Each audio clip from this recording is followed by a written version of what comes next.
Hey guys, welcome back to our YouTube channel Bong reaction হবে। আমরা চলে এসেছি একটা নতুন এবং অন্যরকম ভিডিও দেখতে।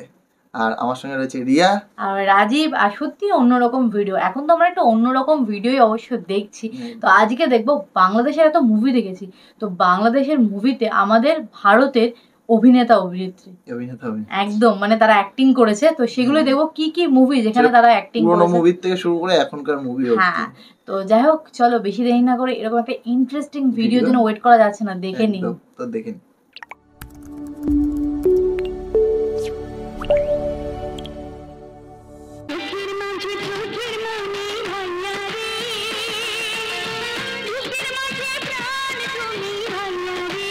হ্যালো এভরিওয়ান, আজকের এই ভিডিওটির মাধ্যমে আমরা হোক টলিউড কিংবা বলিউড অর্থাৎ বিদেশি অভিনেতা অভিনেত্রীরা যারা বাংলাদেশি ছবিতে গান অথবা অভিনয় করেছেন এমন কিছু গান শুনতে চলেছে। উল্লেখ্য, এইখানে কোনো যৌথ প্রযোজনার ছবির গান দেখানো হবে না, অর্থাৎ শুধু বাংলাদেশি নিজেদের ছবিতে অভিনয় করেছেন এমন কিছু অভিনেতা অভিনেত্রীদের গান দেখতে চলেছে।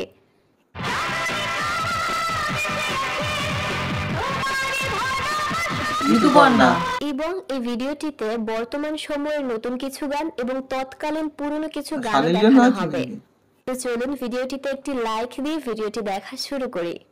প্রথমেই দেখব রচনা ব্যানার্জির বাংলাদেশে ভাইয়া ছবির জন্য করা চোখের মনে ভাইয়ার এই গানটি। ভাইয়া ছবি, ভাইয়া রচনা ব্যানার্জি আর আমাদের মান্না স্যার। রচনাজি মানে মান্না ভাই ভাইয়া মনে হয়। ছবিটিতে ছিলেন ওপার বাংলার রচনা ব্যানার্জি। আরো ছিলেন বাংলাদেশের মান্না এবং শাবনূর। রচনা ব্যানার্জিকে নিয়ে অনেক মুভি বলেছে রিঅ্যাক্ট করার জন্য, মানে মান্না স্যার আর রচনা ব্যানার্জি। আরো একটি জনপ্রিয় গান চিঠি কেন আসে না।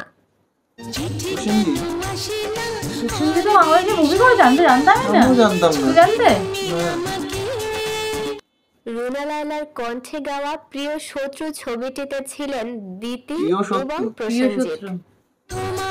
কি বললো নায়িকাটা? দিতি। রুনা লায়লার কণ্ঠে গাওয়া প্রিয় শত্রু ছবিটিতে ছিলেন দিতি এবং প্রসেনজিৎ। দিতি।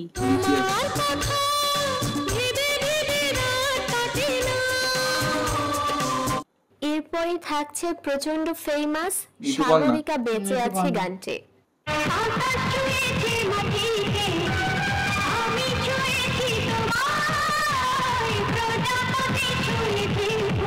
গানটি গেয়েছিলেন আয়ুব বাচ্চু এবং কনক চাপা।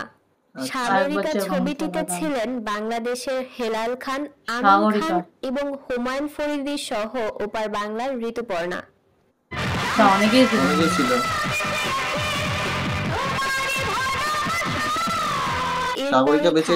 কিছুদিন আগে প্রচন্ড ভাইরাল হওয়া না জানি কোন অপরাধে গানটি। সখী মুভির মনে হয়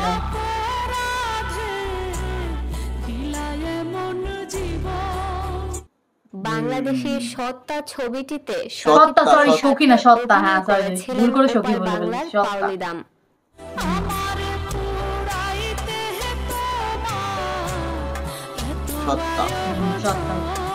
এরপরই থাকছে আরো একটি বাংলাদেশি ছবি যদি একদিনে শ্রাবন্তী অভিনীত আমি পারবো না তোমার হাতে গানটি। তো বাংলাদেশি মুভি আমি তো জানতামই না। তাহসান এবং তাসকিনের সাথে অভিনীত বাংলাদেশের এই ছবিটিতে অভিনয় করেছিলেন শ্রাবন্তী। গানটা শুনিনি তো, গানটা ভালো তো মনে হচ্ছে। হ্যাঁ, এবং সর্বশেষ থাকছে পাইন গানটি। ও সানি লিওনি। হ্যাঁ হ্যাঁ হ্যাঁ, এটা মনে পড়ছিল না আমার। বাংলাদেশে হ্যাঁ, এটা আমি দেখেছিলাম। বাংলাদেশি এই আইটেম সং তো বুঝেছি, কিন্তু বাংলাদেশে আইটেম সং সানি লিওনি করে আমি জানি না।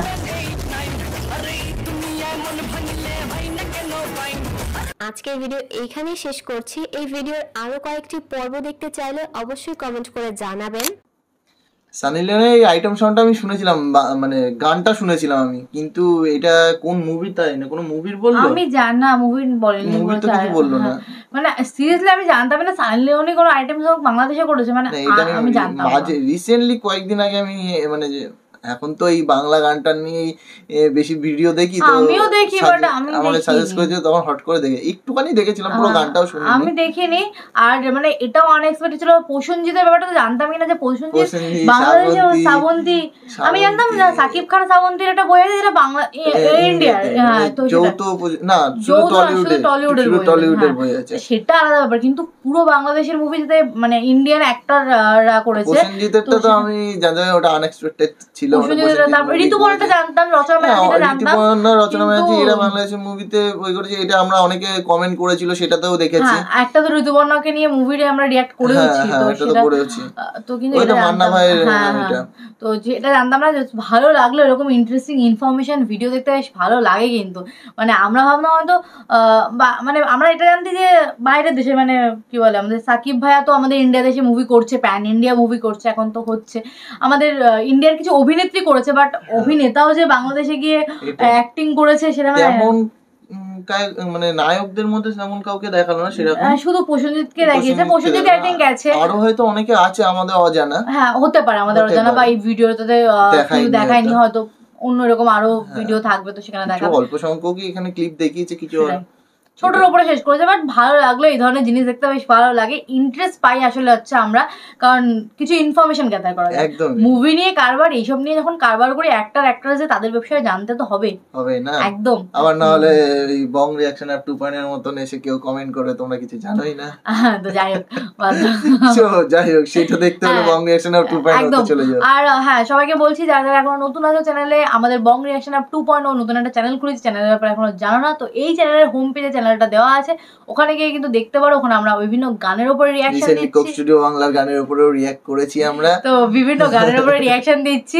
তাছাড়া অন্য অনেক আদার্স ভিডিওর উপরে রিঅ্যাকশন দিচ্ছি, দিনে 2টো করে ভিডিও চলে আসছে কিন্তু ওখানেও, মানে এখানে 3টে ওখানে 2টো, এখানে পুরনো যারা এখানে যারা পুরনো সাবস্ক্রাইবার আছে তারা আমাদেরকে বোঝে, তারা বুঝবে, তারা কোক স্টুডিও বাংলার গান কেন সব গানে আমরা যেরকম রিঅ্যাক্ট করেছি সেটাতেই ভালোবাসা দিয়েছে। যাই হোক তোমরা কি ওখানে সাপোর্ট করো একইভাবে, যেখানে এইভাবে তোমাদের সাপোর্টটা ওখানে দরকার এখন বিশেষ করে এত দরকার, তো এখানে ওখানে গিয়েও সাপোর্ট করো। আর আমাদের ব্লগ চ্যানেলেও গিয়ে দেখতে পারো, ওখানে খুব ইন্টারেস্টিং ব্লগ চলে এসেছে, দেখে নাও। অনেকে হয়তো দেখেছো, অনেকে স্ক্রিনে দিচ্ছি, তো দেখে নিও, কমিউনিটি পোস্টও দিয়ে দেবো। একদম আমরা রিসেন্টলি একদম এনজয় করে এসেছি, এনজয় করে বলে স্পেশাল এনজয়। কেমন লাগলো ভিডিওটা কমেন্টে লিখে ফেলো, ঝটাপট লাইক শেয়ার করো, আর যারা নতুন চ্যানেলটাকে সাবস্ক্রাইব করো। তো চলো টাটা, দেখা হবে নেক্সট ভিডিওতে।